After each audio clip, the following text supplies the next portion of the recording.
todo lo que pasa en la vida de un cristiano tiene un propósito. Puede ser para que Dios lo cambie, para que Dios lo lleve a su destino profético, para bendecirlo.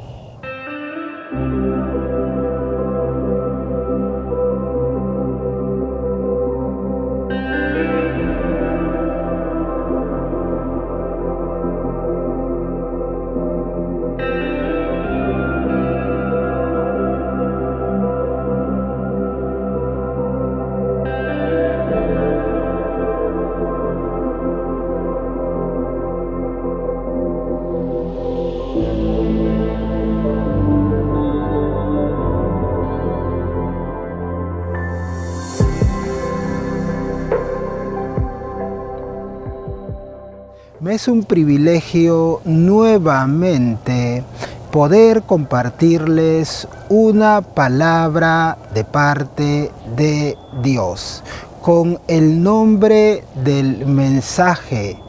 Todo tiene un propósito. Todo tiene un propósito. Muchas veces pasan situaciones en nuestra vida y creemos que está fuera de control, que Dios no sabe, no sabemos qué hacer y no sabemos qué va a pasar. Pero le aseguro que todo lo que pase en su vida tiene un propósito. Usted solo manténgase en la voluntad de Dios. ¿Qué opina? Un hombre tiene una camisa y esa camisa está rota.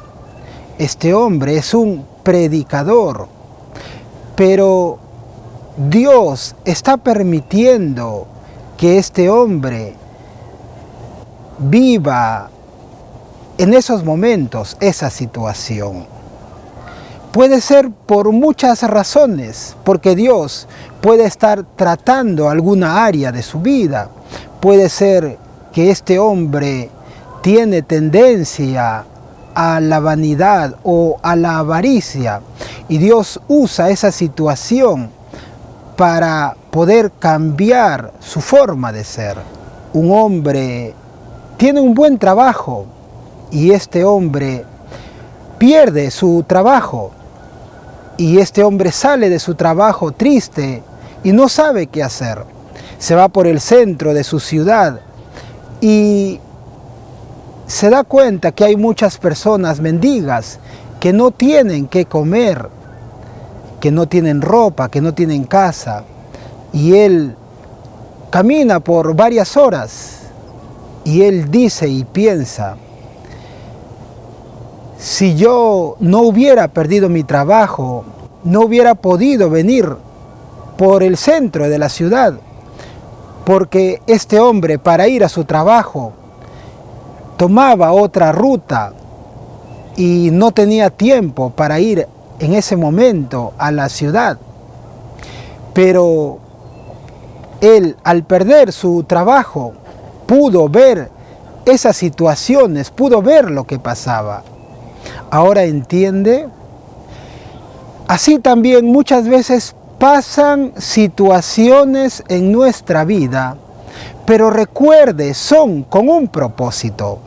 Si vemos en el libro de Romanos, capítulo 8, versículo 28, nos dice: y sabemos que a los que aman a Dios, todas las cosas les ayudan a bien. Esto es, a los que conforme a su propósito son llamados. Todas las cosas nos ayudan para bien. Lo entendamos o no lo entendamos. Lo sepamos o no lo sepamos. Puede ver el caso de Job. Job tuvo una sarna maligna y Dios le permitió, pero fue con un propósito, para probarlo. Puede ver a José en el libro de Génesis, capítulo 37. José es vendido por sus hermanos, pero había un propósito. ¿Piensa usted que José voluntariamente iría a vivir a Egipto? Posiblemente no, era muy joven, su padre no lo hubiera dejado, no lo hubiera permitido.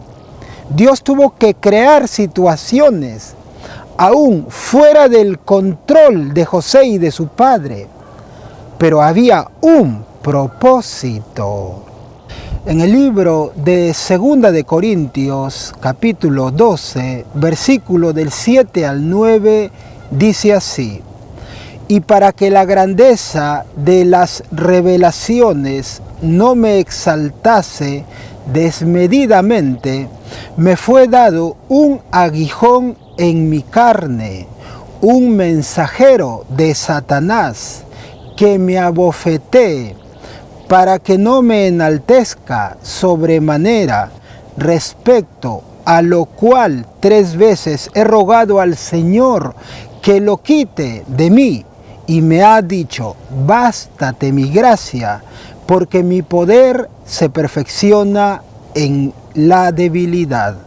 Por tanto, de buena gana me gloriaré más bien en mis debilidades, para que repose sobre mí el poder de Cristo. Lo que Pablo estaba viviendo, esa circunstancia, esos momentos de aflicción, eran porque Dios lo había permitido con un propósito. Era para que Pablo no se enaltezca, no se enorgullezca. Pablo era un hombre usado por Dios. Dios hizo muchas cosas a través de Pablo, pero ese aguijón en la carne que Dios permitió en la vida de Pablo tenía un propósito. Posiblemente si Pablo no hubiera tenido ese aguijón en él de parte de Dios, no hubiera sido el Pablo que usted y yo conocemos en las Escrituras. Cuántas cosas han pasado en su vida y en mi vida y han sido con un propósito: para cambiar nuestro carácter, para cambiar nuestro orgullo, para dirigirnos al propósito de Dios, para llevarnos más cerca de Dios. Podemos ver nuevamente el caso de Job. Job en un momento dice: de oídas te había oído, pero ahora mis ojos te ven. Job conoció más a Dios por la situación que Dios le permitió vivir. José es el José bendecido que usted y yo conocemos, porque fue vendido por sus hermanos. Si no, no sería el José que usted y yo conocemos. Todo lo que pasa en la vida de un cristiano tiene un propósito. Puede ser para que Dios lo cambie, para que Dios lo lleve a su destino profético, para bendecirlo. Aún usted puede pensar que el lugar donde usted está es un lugar donde usted no va a hacer nada y no va a suceder nada, pero aún allí Dios puede estar tratando con su vida. Recuerde, su situación tiene un propósito. José no lo sabía posiblemente. En un momento le dice al copero, a quien él traduce su sueño: sin causa estoy en este lugar. Pero después, cuando se encuentra con sus hermanos, o mejor dicho, cuando sus hermanos se encuentran con él le dice a ellos: no fueron ustedes que me vendieron, fue Dios que lo permitió para que ustedes vengan a Egipto, para que mi padre venga a Egipto. y puedan sobrevivir. Recuerde nuevamente, todo tiene un propósito. Algunas veces lo sabemos, otras veces no. Pero eso no quiere decir que Dios no está en control de nuestra situación. Dios tiene el absoluto control. No crea que usted está solo en esa situación. Dios tiene el absoluto control y esa situación tiene un propósito. Que Dios les bendiga mucho. Paz.